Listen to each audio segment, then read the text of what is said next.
직원들의 능력과 생산성을 극대화시키는 법. 안녕하세요. 부에 관한 모든 것 올어바웃 리치입니다. 부자들에 대한 많은 정보와 지식을 전달하는 저희 채널에 오신 것을 환영합니다.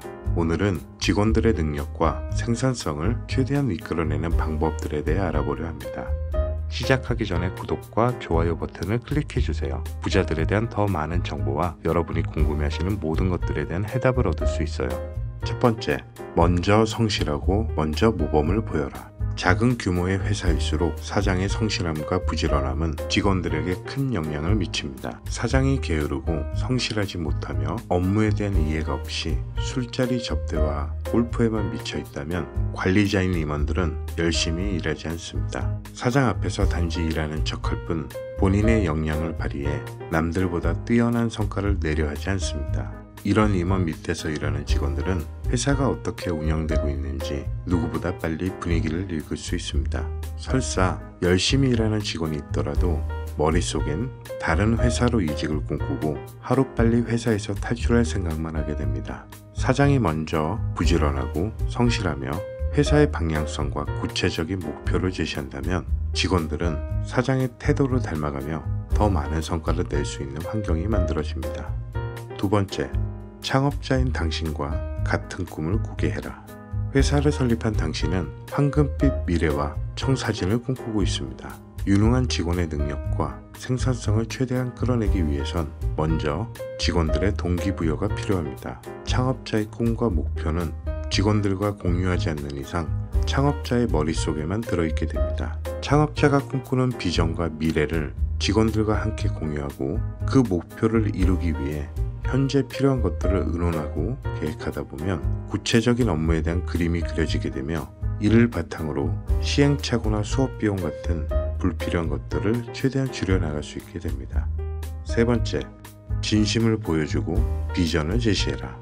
직원들에게 꿈과 미래를 공유했다면 이제 당신이 꿈꾸는 목표가 진심이고 그것을 이루기 위해 무엇을 어떻게 해야 할지에 대한 목표 설정이 필요합니다. 어떤 성공한 부자도 혼자서 모든 것을 이룩한 사람은 없습니다.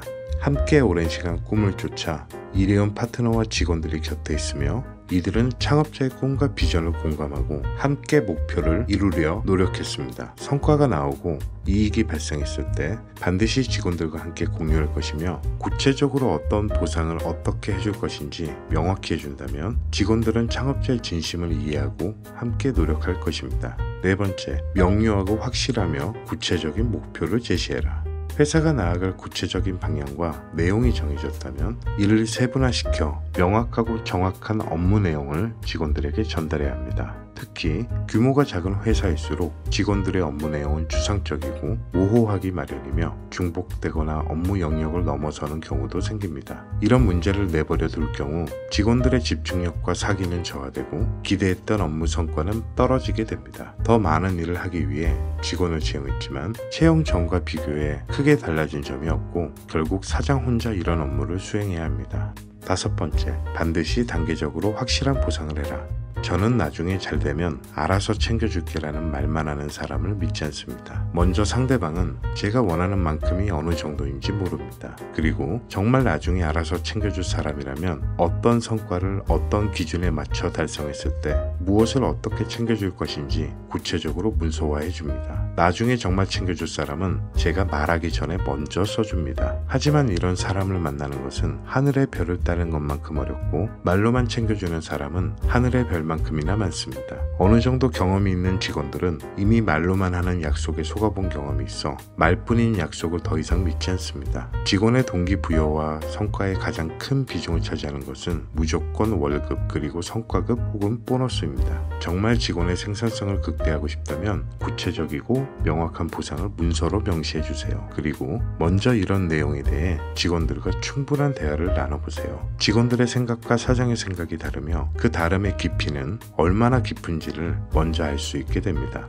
또 나중에 생길 오해나 섭섭함을 미리 예방할 수 있습니다. 이런 대화를 통해 직원들이 낼 수 있는 성과나 역량을 허심탄회하게 털어놓음으로써 직원들의 성취 가능한 결과를 미리 예상해 볼 수 있으며 사기를 높이고 직원들 스스로 본인의 역량에 대해 회사가 관심을 가지고 있다는 생각이 들게 하는 효과도 있습니다. 여섯 번째, 개국 공신을 안주하게 하지 마라. 회사가 어느 정도 성장하고 안정되게 되면 모두가 한 번쯤 겪게 되는 문제가 있습니다. 창업할 때부터 함께 해온 개국 공신들과 새로 채용한 인재들과의 충돌이 생깁니다. 기존에 일하던 사람들 입장에선 새로 들어온 사람들에게 자리를 빼앗기가 두렵고, 새로 들어온 사람들은 회사를 성장시켰다는 이유만으로 대접받는 기존 사람들에 대한 불만이 생깁니다. 이제 회사가 안정되었으니 어느 정도 쉬고 싶은 마음도 있을 겁니다. 회사의 지속적인 발전을 위해선 이 둘의 조화가 필요합니다. 기존에 있던 사람들에게는 충분한 보상과 새로운 목표 설정이 필요하며, 새로 채용된 사람들은 기존 인력의 경험을 존중하고 서로 하나가 되어 더 큰 목표를 향해 나아갈 수 있도록 해야 합니다. 오늘은 직원들의 능력과 생산성을 최대한 이끌어내는 방법들에 대해 이야기해보았습니다. 오늘 이야기한 내용들을 요약해보면, 첫 번째, 먼저 성실하고 먼저 모범을 보여라. 두 번째, 창업자인 당신과 같은 꿈을 꾸게 해라. 세 번째, 진심을 보여주고 비전을 제시해라. 네 번째, 명료하고 확실하게 구체적인 목표를 제시해라. 다섯 번째, 반드시 단계적으로 확실한 보상을 해라. 여섯 번째, 개국 공신을 안주하게 하지 마라. 여러분은 부자가 되기 위해 어떤 생각을 가지고 있나요? 댓글에 여러분들의 생각을 남겨주세요. 그리고 더 많은 영상과 컨텐츠를 위해 구독과 좋아요 잊지 마세요. 그럼 다음 영상에서 더 유익한 정보와 내용들로 또 만나요. 시청해주신 여러분 감사합니다.